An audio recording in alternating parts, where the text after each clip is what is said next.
Here's something you probably didn't know. Google Sheets can scrape the web for you. No code, no plugins, just a formula. Let me show you how.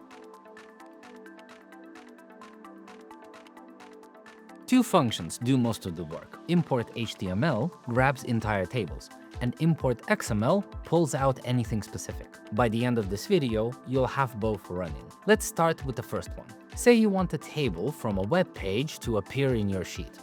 With IMPORTHTML, you can grab a Wikipedia table by typing the function, pasting in the URL, and telling it which table you want. Each table tag has a number, counting from the top of the page's HTML. The first is 1, the second is 2, and so on.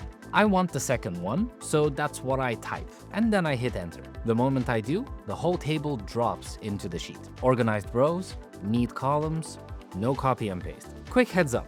IMPORTHTML only reads tables that are already in the page's code. If a table loads later with JavaScript, it won't show up. Keep that in mind, because it'll matter in a minute. Now, sometimes you don't want an entire table, just one piece of a page, like a single price or a headline. This is where IMPORTXML comes in. All you need is the page URL and a path to the exact element you want. That's called an XPath. Instead of writing the XPath by hand, here's a shortcut. Right-click the element on the page, click Inspect, then copy the XPath straight from your browser.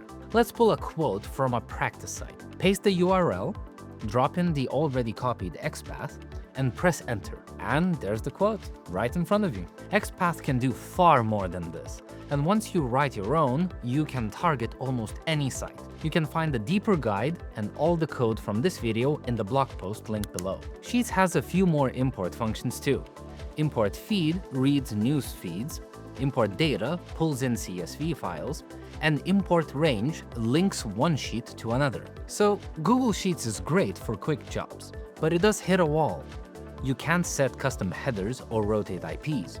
It won't run JavaScript, so those hidden tables never appear. And if you send too many requests, sites start blocking you.